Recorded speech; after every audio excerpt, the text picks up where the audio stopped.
Et coucou tout le monde. Je suis ravi de vous retrouver aujourd'hui pour un petit message, un lien avec les énergies de la semaine. Un petit message que vous pouvez adapter au domaine qui vous préoccupe. Donc ça peut être votre matériel, sentimental, relationnel. Ça peut vous évoquer une histoire de quelqu'un que vous connaissez. Laissez-vous porter par les cartes. Et notamment sous les énergies de la fête de Samhain, la fête des morts chez les Celtes, et que l'on retrouve dans toutes les traditions, hein, puisqu'on va fêter il y a eu la Toussaint, et puis il y aura le 1er novembre, notre fête aussi traditionnelle en France pour les morts. Alors avant toute chose, avant de commencer le message, je voudrais adresser toutes mes pensées et tout mon soutien pour les personnes qui ont une personne qu'ils aiment au ciel, parce que c'est un sujet qui me tient fortement à cœur. Sachez que moi, je viens d'une famille où il y a eu beaucoup de décès avant que je naisse, puisque mon père a fait la guerre et puis il a perdu beaucoup de membres de sa famille. Voilà, avant d'arriver en France. Donc c'est un sujet qui me touche profondément. Et sachez, à titre personnel, que j'ai perdu ma grand-mère quand j'étais dans le ventre de ma mère. Et donc ça a toujours été un sujet. Voilà, puis ma mère faisait des expériences, elle voyait à chaque fois des choses comme des rêves prémonitoires en fait, et puis donc ça m'a toujours profondément intéressé. Donc j'ai un profond respect pour cela et pour les ancêtres et puis pour toutes les personnes bien entendu qui sont touchées de près ou de loin pour des situations qui évoqueraient la mort. Euh, donc avant d'attaquer le message, bien entendu, ça va être un message positif, je tiens à le préciser. Je tiens à préciser que dans beaucoup de traditions, on fête les morts, on les célèbre, on prépare à la mort. Je vais vous montrer quelques livres là. Donc c'est un sujet qui me plaît beaucoup et que moi je crois à titre personnel au principe que l'âme est éternelle ou sous le prisme d'une réincarnation, on va dire. Donc c'est un sujet qui me fascine en fait. Je trouvais ça intéressant d'en parler. Donc je vous souhaite quand même une super journée, une super semaine, plein de belles choses, une très très belle fête des morts, quelle que soit votre tradition. Euh, donc cette fête, elle aura lieu pour le Samhain, c'est le 31 octobre, c'est le sabbat de Samhain, et quelle que soit la tradition, on célèbre cela dans tous les 5 continents. Donc je vous embrasse bien fort. Et puis on va attaquer le message. Alors pourquoi je parle quand même de cette histoire de monde. On a vu la dernière fois qu'avec la constellation, au moment où je fais le tirage, on est dans la constellation du Scorpion. La constellation du Scorpion nous enseigne énormément de choses, notamment elle est dirigée par euh, une de ses planètes, c'est Pluton. Pluton, c'est le dieu des enfers, et donc c'est Hadès aussi chez les Grecs, qui en appelle le royaume des morts. Ah, il en a plusieurs histoires qui nous racontent les voyages dans l'au-delà, comme Ulysse par exemple, ira pendant son périple dans l'Iliade et l'Odyssée. Donc dans l'Odyssée plutôt d'Ulysse, il ira dans le royaume des morts et où il rencontrera Achille, il rencontrera plein de personnes qu'il a connues et il reviendra du royaume des morts. Dans la tradition celtique, dans le calendrier chrétien, c'est beaucoup inspiré. On a le dieu Lugh, qu'on appelle le lumineux. Lugh, c'est le fils, c'est le, voilà, c'est le, comment dire, c'est le dieu de la lumière, on va dire, et qui est issu de la déesse, hein, notamment. Donc, dans l'univers spirituel celtique, les relations des êtres humains avec les dieux de l'autre monde, on appelle l'autre monde, échappent aux normes du temps fini. Donc là, on retrouve lors de la fête de Samhain, le 1er novembre, on peut se rendre dans l'autre monde. C'est-à-dire que le monde de l'invisible et le monde du visible sont des voiles qui sont beaucoup plus étroits. On peut se rendre dans l'autre monde. Mais ceux qui séjournent quelques heures ou quelques jours, on dit qu'ils peuvent y demeurer en réalité plusieurs siècles. Voilà, on appelle cela. Pour l'âme celtique, l'autre monde, appelé le Cid, s'identifie à la fois à la paix, à la perfection et à l'éternité. Je voulais dire autre chose un peu vite fait sur ça. On a l'emblème du sanglier qu'on retrouve sur le dieu Lugh. Ce sanglier, il nous fait penser, il peut faire tourner la roue de l'univers, comme Chakravarti fait tourner la roue cosmique dans les doctrines de l'Inde ancienne. Donc, on retrouve aussi cette notion de roue, hein, de réincarnation dans le livre des morts tibétains. Alors là, c'est l'édition j'ai lu le livre de poche de Robert A. F. Thurman, qui nous raconte comment c'est un texte fondamental, le livre des morts tibétains, c'est comment apprendre à passer du royaume de la vie au royaume de la mort. C'est apprendre, c'est philosopher, c'est apprendre, voilà. Et donc ça nous donne en fait pas mal de choses comme les rituels qui se font pour passer de l'état de vie à l'état de mort, et les accompagnements qui se font, que l'on retrouve d'ailleurs dans des maisons au moment dans les soins palliatifs et ce genre de choses. Il y a beaucoup de personnes qui interviennent pour aider ce passage. On retrouve cette idée de royaume de l'autre monde m'a évoqué le principe des expériences de mort imminente qui ont été étudiées à plusieurs reprises. Alors, je vous invite à découvrir le livre qui s'appelle Enquête sur l'existence des anges gardiens de Pierre Jovanovic, qui est quand même pas n'importe qui. Pierre Jovanovic a été un grand reporter au Quotidien de Paris où il était en charge de la rubrique scientifique quand même, hein, avant de devenir correspondant permanent aux États-Unis. Donc, dans ce recueil de livres, il nous raconte sa propre expérience de mort imminente, où il a eu le sentiment d'avoir une décorporation, et donc il va étudier pendant plus de 6 ans, il enquête auprès des patients, des médecins et des chercheurs, et il nous livre des récits exceptionnels de grands mystiques comme Sainte Thérèse d'Avila à Hildegard von Bingen, et ceux de personnes ordinaires. Mais c'est là aussi qu'il nous parle également du docteur John Cunningham Lilly, qui a travaillé notamment sur les questions, sur les psychotropes, sur les questions d'émergence, les états de conscience différés, le langage des dauphins, John Cunningham Lilly. On a également, pour quand même illustrer ses propos, on a le livre d'Enoch, Dialogue avec Dieu et les anges. On dit que c'est un des livres que lisait le Christ. Quand même, ce livre, c'est la version originale éthiopienne qui a été entièrement modernisée par Anne-Marie Bruyant, agrégée de lettres. Et en fait, il y a on nous cite les deux plus grands spécialistes mondiaux d'Enoch, l'américain James C. Vadarkam, bon, à vérifier, hein, diplômé d'écriture hébraïque, et surtout Joseph Minik, les manuscrits de Qumran, qui nous parlent d'une expérience de décorporation. Voilà, et on retrouve la notion de Lugh et de la lumière aussi là-dedans. Pour illustrer un peu ces expériences de décorporation, on peut les avoir aussi à travers les plantes, hein, les plantes médicinales. Là, on a Carlos Castaneda qui nous parle des enseignements d'un sorcier yaqui et qui s'appelle Voir. Donc, avec les plantes, il y a ayahuasca, le peyote, ce genre de plantes, qui sont des plantes médicinales dans le chamanisme et qui nous permettent de rentrer dans des états de conscience différés et donc de faire aussi des décorporations. On a également, pour illustrer cela, j'aime bien la notion de Freud qui nous parle d'inquiétante étrangeté.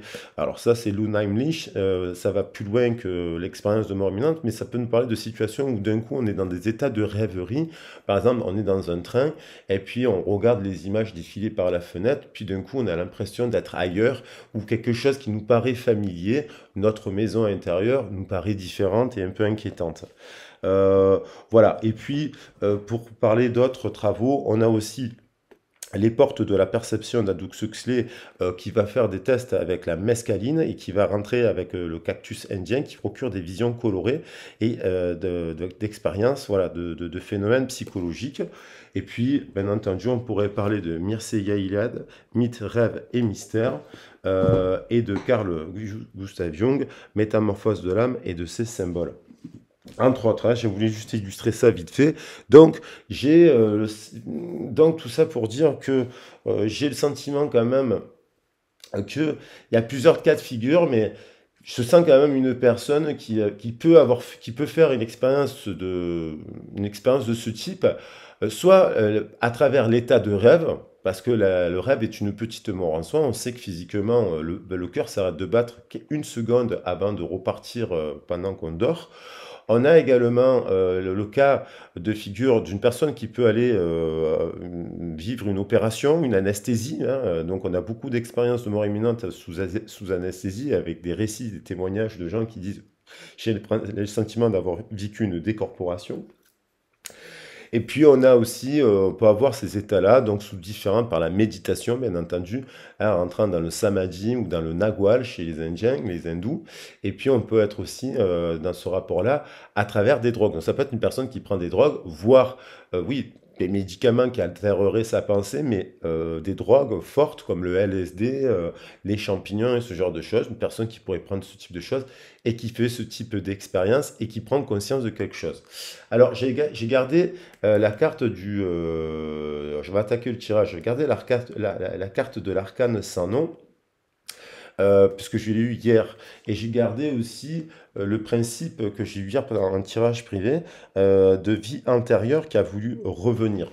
Donc on a les vies antérieures, ça nous parle de cela. Et puis on avait vu pendant la pleine lune en taureau, que les pleines lunes avec les éclipses, tout ça, peuvent activer aussi ces phénomènes d'expérience, de décorporation. Et donc, on va voir un peu maintenant avec les cartes ce que peut vivre cette personne. Et j'ai pris un peu le temps quand même de parler en introduction parce que c'est un sujet assez intéressant et délicat aussi à aborder parce que on va voir cette personne. Moi, je pense qu'il y a peut-être une personne qui vit une expérience ou qui doit vivre une expérience, peut-être une opération, hein, tout simplement. Ça lui peut lui faire peur et il y a la notion de... voilà. Et on a la lumière. Donc on a Lug qui veut revenir, on a Lug, on n'a pas que Lug, on a bien donc vu que la lumière était représentée par plein de symboles. Et on a les Gémeaux, donc il y a Mercure. Mercure, les Romains, César disait que Lug c'était un peu le Mercure des Celtes. D'ailleurs, polytechnicien, Luc, c'est quelqu'un, on dit qu'il est polytechnicien, c'est quelqu'un qui peut savoir faire beaucoup de choses. Il était chaudronnier, il était voilà, chaudronnier, sculpteur, il construisait des choses, il savait faire plein de choses de ses mains. Donc on a la lumière. Donc c'est quelqu'un qui fait la lumière euh, sur sa vie, hein, à travers, donc il fait une expérience, on a le principe du tunnel et de la lumière aussi qui est représenté dans certains tableaux d'un peintre hollandais qui m'échappe, dont le nom m'échappe. On peut voir aussi que cette personne a pu faire aussi elle-même des expériences dans son enfance, par exemple, hein, tout simplement aussi, pour différentes raisons. On a des prématurés, on a des personnes, on a des mamans qui peuvent, qui ont des grosses difficultés à la naissance et que le bébé est pris en charge parce que la maman, on a malheureusement eu des mamans qui sont décédées à la naissance de leur enfant, hein, et ça arrive, hein. Donc voilà, moins, mais quand même. Donc il y a eu un événement soudain. Et là, il y a un couple qui apparaît. Donc l'impératrice et l'empereur. Donc on va voir un peu ce que ça veut nous dire ça, parce qu'il y a le jumeau, un lien, un lien qui peut de communication, quelqu'un qui prend conscience de quelque chose, donc ça peut être un couple là, un partenariat, et boum, d'un coup il y a un mouvement soudain qui nous dirige vers le couple père-mère. Bon, on doit faire la lumière, il y a le diable, il y a la tour, une décision, un nouveau départ. Donc il peut y avoir un mouvement d'une personne qui soudainement, un événement inattendu, quelque chose lui permet de faire la lumière. On va voir quoi. Je vais prendre un message des artisans de lumière.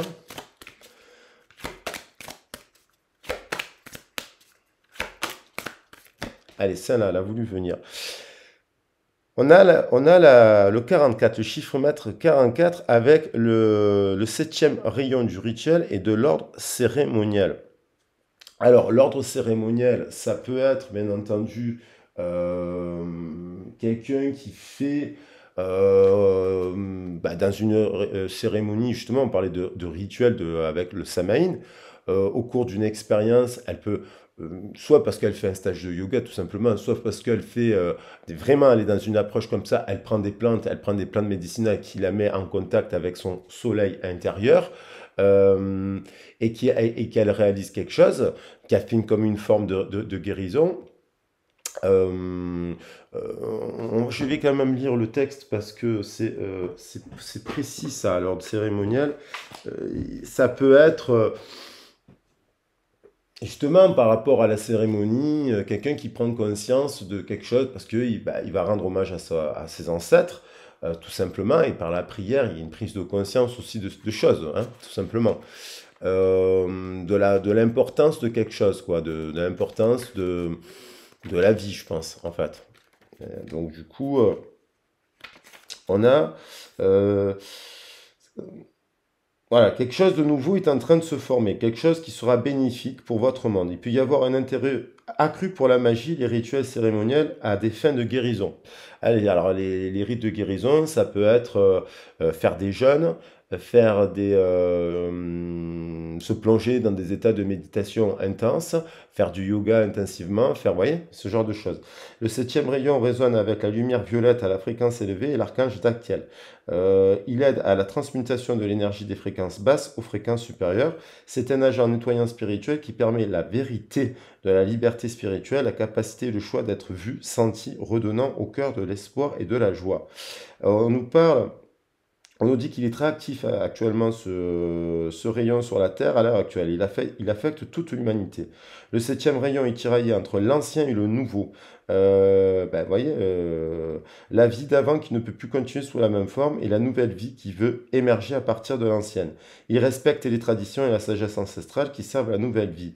Lorsque le septième rayon entre dans votre vie, il vous est demandé d'équilibrer votre attachement à ce qui a été par une ouverture d'esprit vis-à-vis du nouveau. C'est le moment d'oser sans crainte remettre en question ce qui a été, de respecter ce qui continue, à avoir de la valeur à vos yeux et vous débarrasser de ce qui ne vous sert plus. Donc il y a des solutions judicieuses et des synchronicités qui semblent surgir de nulle part, de l'énergie spirituelle invisible et intangible. Ce sont des signes de l'activité de l'ordre divin. On en avait parlé de l'ordre divin avec l'œil du taureau et Aldébaran pour la pleine lune en taureau. Et donc il y a quelque chose d'une prise de conscience, donc qu'il est temps de restructurer dans la matière une nouvelle vision, plus enclin avec celle de l'œil de Dieu, l'œil du taureau, l'œil de Dieu ou des dieux ou de la déesse. Et on va voir autre chose. C'est un événement soudain, une prise de conscience soudaine, quelque chose d'inattendu, un nouveau départ vers un nouveau monde, une nouvelle façon de voir les choses. On a à l'envers le lâcher-prise. Lâcher les attaches inutiles pour suivre votre véritable aspiration. C'est quelqu'un qui lâche ses attaches inutiles.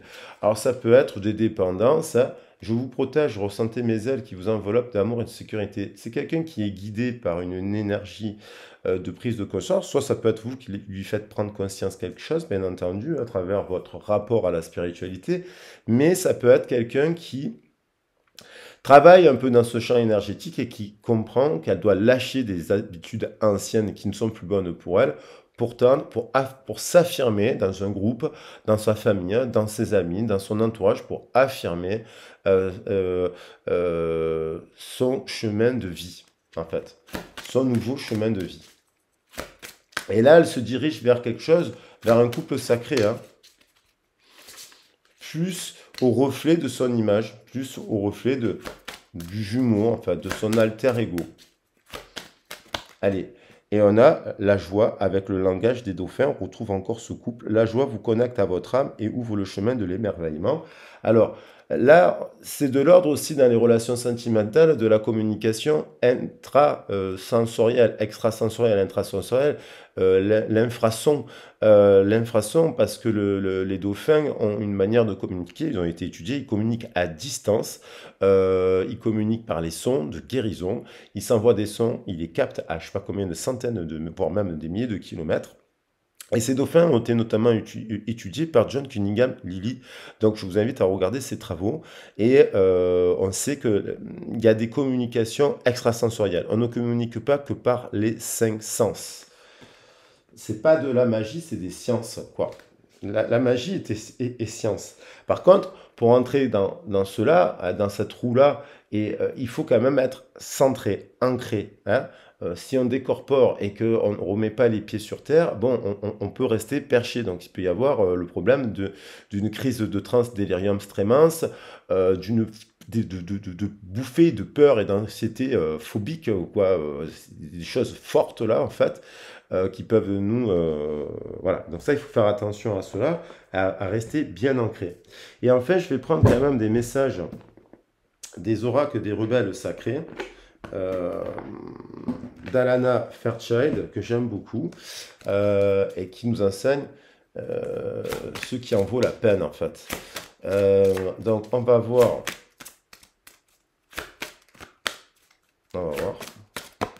quel message veut venir. La spirale des manifestations.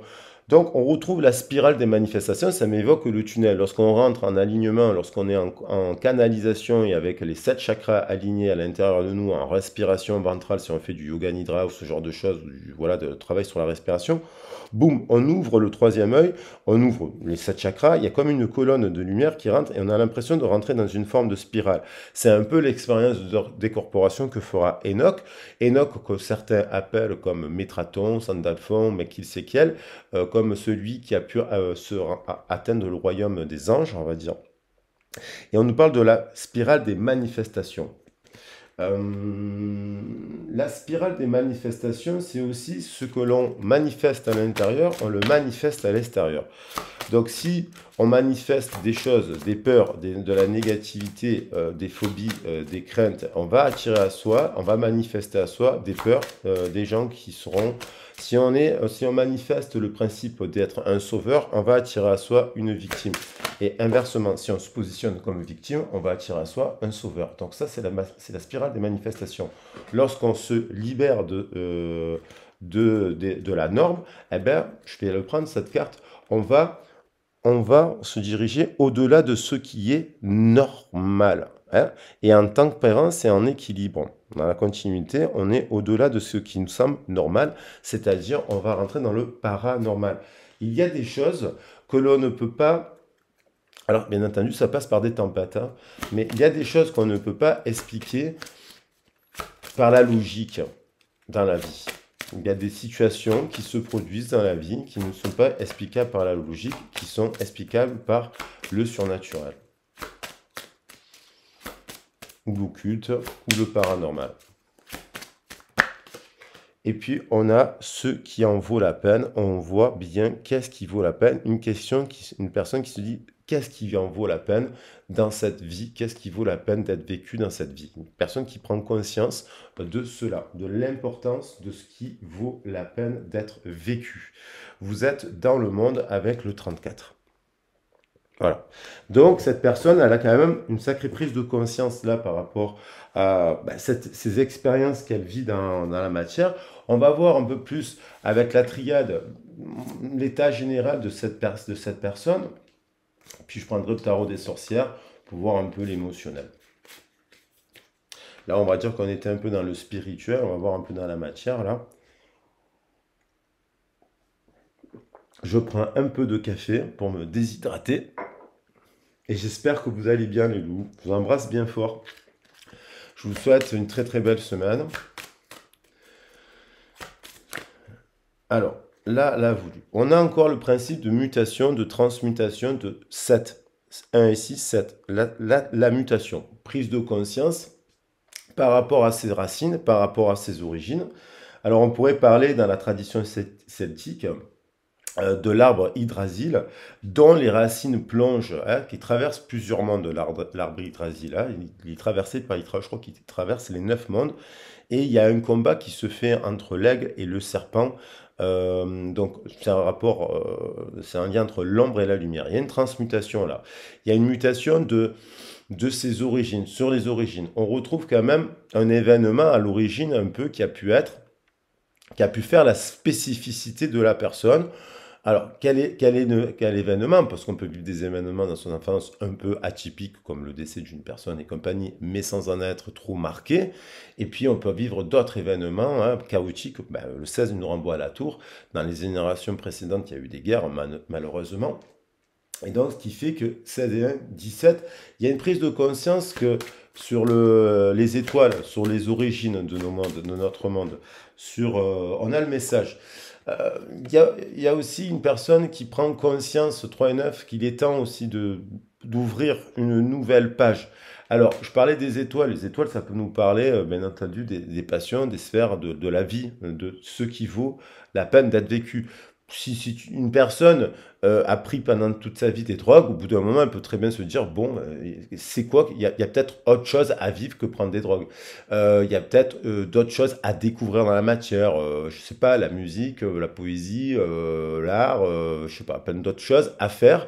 Et comme si il y a l'envie d'ouvrir et d'envoyer soudainement, il peut y avoir très soudainement, un message qui est reçu. Euh, alors, est-ce que c'est dans l'invisible ce message ou est-ce que c'est dans la matière? Là, il y a quand même dans la matière un message qui va être envoyé par quelqu'un.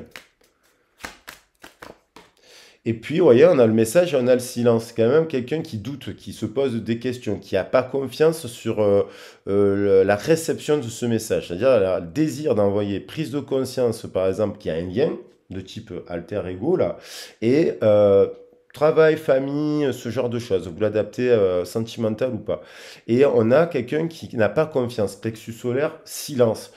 Pourquoi? Est-ce que c'est parce que dans son bain de langage, on lui a dit qu'il fallait parler que de choses normales, donc aller diriger, on va dire, par ce principe-là que nous avons vu pour la pleine lune, la conscience de masse, c'est-à-dire, chut, tais-toi, il faut rien dire, il y a des choses qu'on n'aborde pas dans la vie, il y a des sujets sensibles qu'il ne faut pas aborder, ou est-ce que cette personne, elle a des doutes? On lui a peut-être pas appris hein, à parler à communiquer, à exprimer des choses, parce que peut-être dans sa famille, on lui a dit, ah non, ça c'est les monstres, ça c'est les démons, ça c'est ci, ça on parle pas des morts, ça on parle pas de machin, ça nana, ça nana. Peut-être qu'elle vient d'une famille où à la fête des morts, c'est triste, tout est triste, voilà, alors que dans d'autres traditions, la fête des morts, ben, je prends les Mexicains, c'est la fête, on vient honorer les ancêtres, on apporte des fleurs, on apporte des gâteaux, on danse, on fait de la musique, vous voyez? Ça va dépendre du bain de langage. Dans notre tradition française, c'est pas la tradition celtique. Dans la tradition celtique, on met des bougies, on met de l'encens, on met des gâteaux, on met un verre de lait pour que les esprits des morts puissent venir manger. Et c'est honorer, faire une fête.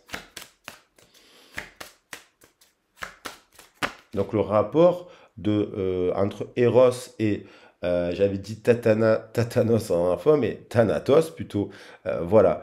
À ce sujet, il y en a encore le 46. Vous savez, il y a une question de sacrifice, de rite.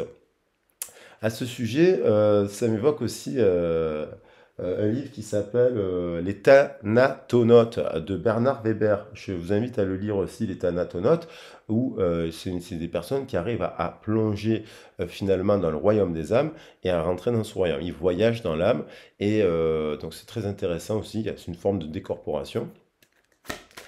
On a le sacrifice, donc soit elle se rend compte qu'elle a sacrifié quelque chose, elle sacrifie cette communication, et elle peut avoir des regrets parce qu'elle se dit, mince, je regrette quelque chose parce que je n'ai pas parlé, je ne suis pas, je n'ai pas j'ai sacrifié quelque chose qui était beau, hein, dans un lien, par exemple, le silence, le message, voilà. À cause d'un événement soudain, peut-être qu'elle se rend compte de ça dans son cœur, qu'elle a sacrifié peut-être un peu quelque chose. Il y a d'important, il y a le principe de sacrifice, c'est rendre quelque chose de sacré. Il y a peut-être des choses qui ont été cachées, qui n'ont pas été dites, qui peuvent revenir à sa mémoire de manière sous forme de rêve dans ces phases un peu de décorporation, quelle que soit la manière dont voilà, ça peut être au cours d'une opération, et elle prend conscience, elle prend connaissance de quelque chose. Il y a une personne ici qui est cultivée, quoi. On a quelqu'un qui s'intéresse à la philosophie, à l'astronomie, à la chimie, vous voyez, au savoir, aux anciens. On a le Sator Repo Tenet. On a, vous voyez, quelqu'un qui s'intéresse aux mathématiques. Et peut-être que il y a une forme de sacrifice dans le cœur. Alors, c'est peut-être aussi une personne qui fait aussi un rituel, qui fait des rituels lors des pleines lunes pour rendre hommage tout simplement à la nature, à Artémis, à la pleine lune, vous voyez, aux animaux aussi. Et on a le féminin. Il y a quand même un couple qui apparaît là, 2 et 5, 7. Vous voyez, il y a un couple 52, à mon avis, euh, il y a une situation, ça peut être une personne qui est dans un partenariat là, qui ne marche pas, qui ne s'aère pas, qui étouffe et qui l'amène, qui est basé sur son manque de confiance. Ça peut être une personne qui est en couple, alors aujourd'hui, dans une forme de couple, mais pour se rassurer, mais dans lequel ne s'exprime pas une forme de globalité, d'échange sur plein de sujets. Il n'y a peut-être pas tous les sujets qui sont abordés là. Et là, on a un couple avec ce 25 beaucoup plus équilibré, beaucoup plus harmonieux, basé sur des échanges équilibrés. Et on a un lien éternel, ce fameux lien, qui nous ramène aux vies intérieures, parce que on peut, voilà, Rossana elle est tombée, on retrouve le 11, et on va l'apprendre. Donc il y a une vérité qui arrive, une prise de conscience, une vérité qui doit être déterrée de cette épée, elle doit être déterrée de la pierre, pour qu'elle doit être érigée, parce que là elle est plantée vers la terre, mais là elle est dans le sang, hein, dans quelque chose qui n'est pas bon là, et donc elle va être retirée pour être soulevée et faire la lumière. Et on retombe sur le principe de la lumière. Alors, quelqu'un qui fait la lumière à travers une expérience, donc qui se dit, mais qu'est-ce qui est important à vivre en fait? Qu'est-ce qui est important à vivre maintenant dans ma nouvelle étape de vie? Alors ça peut être bien entendu dans une personne que vous avez connue, que vous connaissez en filigrane, à distanciation dans une relation actuellement. Ça peut être vous êtes en couple et vous prenez conscience que bon, bah, ça ne va pas, il y a quelque chose qui ne va pas et que vous faites la lumière pour aller vers autre chose. Ça peut être bien entendu, vous êtes célibataire tout simplement, vous êtes en quête de ce couple-là, un peu de votre alter ego. Non pas, je ne parle pas de flamme jumelle, je parle d'alter ego, d'une personne qui d'égal à égal a intégré des choses comme de ce type dans sa vie. Et là, au niveau sentimental et un peu émotionnel, on va prendre les cartes de l'oracle des sorcières. Et puis, on va voir qu'est-ce que nous dit ce message. On a la roue. On retrouve la roue de la réincarnation, la roue du temps. Donc, il y a bien quelque chose qui s'est produit dans le temps. La roue, elle nous renvoie au passé aussi, à la vie antérieure, à ce qui s'est passé dans cette vie. Mutation, il y a eu un événement, un choc, une tour. Ça peut être même dans sa famille, hein, c'est-à-dire ces cartes, elles peuvent s'appliquer, on est dans le présent là, ça peut être l'histoire de ce qu'a vécu actuellement la personne, mais aussi ce qu'elle a pu vivre dans les 21 derniers mois, dans les 21 dernières années, mais aussi ce qu'elle a pu vivre sa famille, vous comprenez? C'est la roue, hein, on remonte le temps là, et puis on revient dans le temps, et puis on va vers le futur. Donc il y a une roue, il y a quelque chose qui est en train de s'enclencher. On est toujours sur le mois d'octobre et on va vers le mois de novembre. Donc il y a une mutation qui est en train de se produire dans soit l'affirmation de ce qu'elle est, la manifestation, et on voit les 4 éléments. Cette tour, elle est quand même entourée. Cette roue, elle est entourée des 4 éléments. Il y a quelqu'un qui est en train d'intégrer des choses. 10, 16, 26 et 1, 27. 27, ça nous fait 9, ça nous fait sagesse, harmonie, amour universel. Il y a une prise de... c'est peut-être le démarrage. On a cœur brisé là. On a quelqu'un qui dans le temps a été abîmé par soit des paroles, soit des parents qui ont été étouffants, soit des situations qui n'ont pas pu lui permettre de s'exprimer, de communiquer dans la sphère de ses communications dans ses chakras. Il y a peut-être eu dans le temps, hein, ça, 1 an, 10 ans, dans les mois précédents, des messages qui ont brisé le cœur de cette personne. Il y a eu un événement, peut-être il y a eu une séparation tonitruante. Il y a peut-être, c'est peut-être vous qui avez dit à votre autre, ben non, ben écoute, stop, parce que là, ça tourne en rond. Même si vous l'aimez puissamment, ça a pu vous causer de la peine. Et puis on a quelqu'un quand même qui a qui a envie de parler de ça, qui a envie de parler de sa peine, et à qui on n'a pas donné la possibilité de s'exprimer autrement. C'est-à-dire qu'on a une personne qui s'exprime dans la norme. Dans la norme. Voilà. Dans la norme. Et là, on a une personne qui va vers au-delà de ce qui est normal. Et on a une personne qui est généreuse, qui a été généreuse avec cette personne, je pense. Et c'est peut-être aussi cette personne qui a été généreuse. Mais c'est une personne qui peut-être sacrifie sa sphère de pulsion de vie au détriment de pulsions de mort. Elle a peut-être des pulsions de mort, soit à travers le sexe, soit à travers les drogues, soit à travers des médicaments, soit à travers... Voilà, et elle sacrifie cela, mais elle a abîmé son chakra sacré là. Son chakra sacré sur les plaisirs, il est pas bon.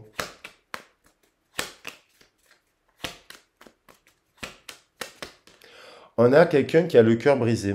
On a quelqu'un qui a goûté d'autres coupes et qui... alors cette image, elle m'évoque quelque chose, moi, hein, parce que j'ai été traversé par des images comme ça, comme si quelqu'un regarde par la fenêtre, comme si quelqu'un regarde... ah, vous voyez, recroquevillée, assise, les pieds... pieds nus, en train de regarder par la fenêtre, nostalgique et mélancolique. Elle a goûté d'autres coupes, mais il y a un lien. Il y a un lien là qui s'amplifie et qui est de plus en plus fort. Et ça, vous ne pouvez pas le commander parce que même si vous êtes à l'aise dans vos baskets, vous êtes entré, centré dans le monde, dans le normal et dans le paranormal, peut-être que vous aussi, vous avancez, vous avez bu d'autres coupes, mais que bon, vous n'avez pas rencontré le grand amour.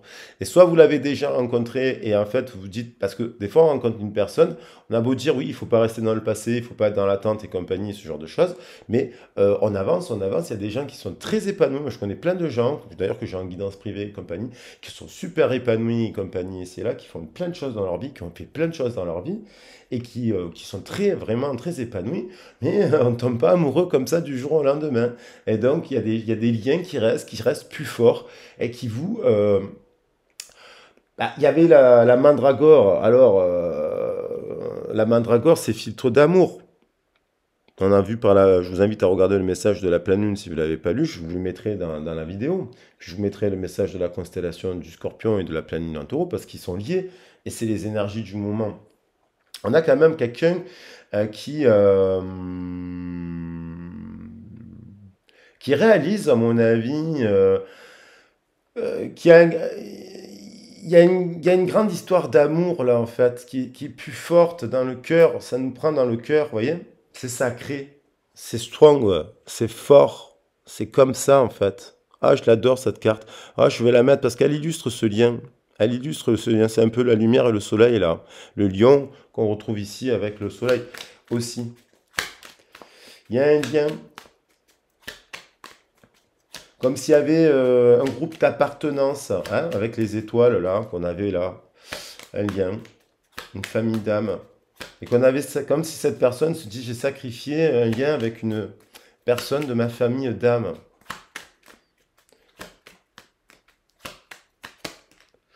On a 8 de coupe. Cette personne, dans le cœur, elle est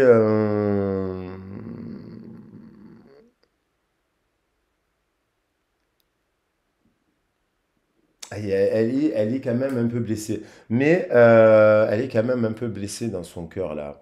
Il y a un voile, hein, il y a encore un voile d'illusion, un voile de... Mais elle avance. Le 8 d'épée, c'est pas la pire des cartes, hein, parce qu'il y a le 9 d'épée, le 10 d'épée, c'est pire. Mais là, c'est quelqu'un, soit elle a pris conscience quand même de certaines vérités dans son cœur, et je pense que c'est le cas. mais qui avance un peu avec un voile un peu sous les yeux. Il y a la reine d'épée. Je pense que ce voile, elle va le... La reine d'épée, ça peut nous parler du Verseau, de la balance et du Gémeaux. Signe d'air. Ça nous parle de quelqu'un qui, soit elle abandonne en fait la mentalisation dans son cœur de quelque chose, parce que le mental, là, dans le cœur, et elle abandonne, parce que le 8 d'épée nous parle un peu de ça, de fin, de quelque chose qui se... voilà, de haut et de bas. Et au vu des cartes au-dessus, elle pourrait abandonner ce voile. On va voir la suite. Et on a encore la lumière, 3 fois la lumière qui revient. Le soleil et le soleil, une trilogie de lumière. Corps, cœur et esprit, tournesol. Cette personne, elle va se tourner vers la lumière. Et là, ici, ce qui est intéressant, c'est qu'on a le soleil et la lune. Parce que j'ai le 18, avec les sciences, et j'ai le soleil.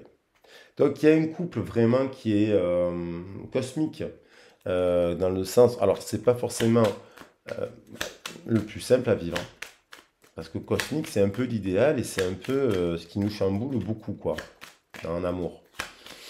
Dans le tarot de Marseille, on dit qu'il y a le couple de l'empereur et de l'impératrice, du pape et de la papesse, et après on a bon, d'autres couples, bien entendu, mais et après on a le couple lune-soleil.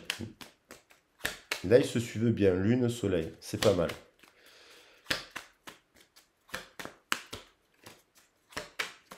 Alors, qu'est-ce qu'il y a? Le féminin étant à la base. Et on retrouve encore le 8 de coupe. Quelqu'un qui lâche prise, voilà. Le 8 d'épée aussi nous parle de lâcher prise. Peut-être sur ses voiles, sur ses illusions, sur son condiment. Elle lâche prise. Et 8 de coupe aussi, on a quelqu'un qui lâche prise. Qui avance, comme si elle était dirigée par une force supérieure. Elle se dirige vers où? Les étoiles. Et donc les étoiles. Les étoiles. Et on a, pour finir... Elle se dirige vers les étoiles, les Pléiades.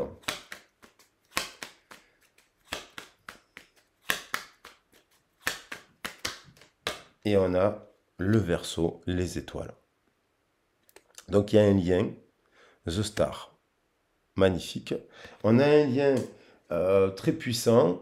On a quelqu'un qui attend peut-être que cette personne, elle s'active. On a quelqu'un qui... il y a une conscience d'un lien supérieur. Ça, c'est un peu le message.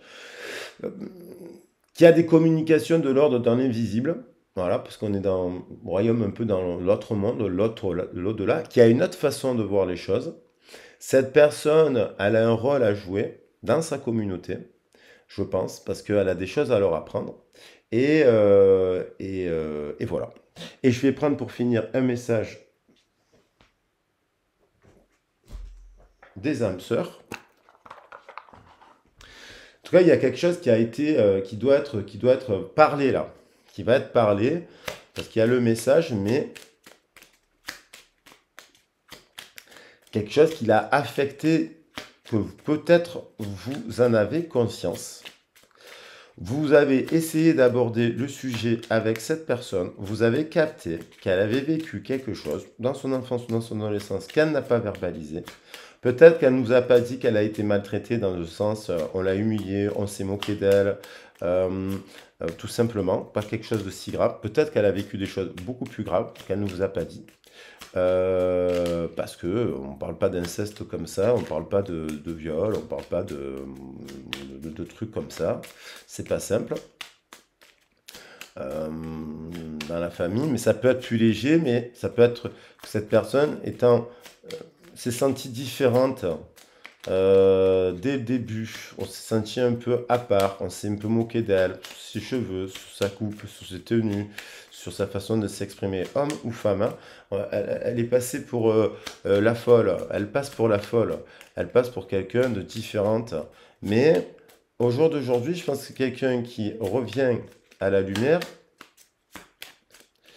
Et je me laisse partir un peu en canalisation là, mais c'est quelqu'un que je sens qu'elle revient vers la lumière et dans sa différence, elle prend une part, vous voyez, elle prend le féminin, elle prend son rôle au sérieux quoi. Là, j'ai l'impression de quelqu'un qui prend son rôle au sérieux avec l'étoile. Et on a afin de guérir. afin de guérir. Cette personne prend les choses au sérieux, est en train de guérir quelque chose. Elle doit d'abord guérir la relation qu'elle entretient avec elle-même. Donc, elle doit apprendre à s'aimer, elle doit apprendre à prendre soin, elle doit apprendre à arrêter de prendre des drogues, elle doit apprendre, par exemple, à arrêter de prendre des médicaments, elle doit apprendre à arrêter quelque chose qui est toxique pour elle, qu'elle doit se pardonner quelque chose, qu'elle doit accepter quelque chose et qu'elle doit s'aimer. Si elle fait ça, si elle est en train de guérir de ça, donc du coup, forcément, sa relation avec l'autre, elle va être sous le prisme de la lumière. S'il y a eu un conflit dans une situation avec vous, c'était sous la base de ça. Et donc, forcément, si elle est en train de mettre en place des outils de guérison, quand elle va revenir, elle sera totalement différente, cette personne, parce qu'elle communiquera sous le prisme de la guérison. Et on a donc, voilà. Et puis ça nous concerne, bien entendu, de manière générale, puisque à partir du moment où on se guérit soi-même, bien entendu, on guérit la relation avec l'autre. À partir du moment où on s'aime, on peut aimer l'autre. Voilà les loulous. Et là, ça se suit quand même, le message, il se suit parce qu'il continue le message de la guérison. Abandonne tout. C'est peut-être une personne qui s'est sentie abandonnée et qui a donné le pouvoir à des situations extérieures. Elle a donné le pouvoir à l'extérieur, à la norme peut-être, ou à une forme de norme. Parce qu'aujourd'hui, la norme, c'est de prendre des drogues, par exemple. Voilà, c'est un truc de base, mais c'est la génération des jeunes. Abandonne ce qui t'est désormais inutile. Autorise tout ce que tu as enfoui dans ton cœur à refaire surface et à être guéri. Aménage ici un espace pour accueillir de nouvelles énergies. Un nouveau commencement transforme les ténèbres en lumière. Voilà où en est cette personne. Et je vous embrasse bien fort. Je vous fais des gros bisous. J'espère que la guidance vous a plu. 45 minutes pour attaquer la semaine, ça fera du bien à Jean-Pierre. Et puis, j'espère que la guidance vous a plu, que vous ne l'avez pas trouvé trop long, mais le sujet quand même était important. Et puis, je vous retrouve bientôt pour les horoscopes. Voilà, un petit message sentimental aussi dans la semaine. Et puis, n'hésitez pas à me contacter. Alors, si vous voulez me contacter, vous avez ma boîte mail dans le descriptif de la vidéo. Je le dis pour les nouveaux abonnés. Vous avez mon CV en ligne. Et puis, si ce sujet vous évoque quelque chose, vous avez envie de travailler aussi sur ces énergétiques-là. C'est pas forcément uniquement par rapport à une personne ou à une autre. Hein. On peut travailler sur les guidances, sur plein de sujets et mettre en place plein de choses. Voilà, je vous embrasse bien fort. Je vous dis à très vite et à bientôt. Ciao, ciao, bisous.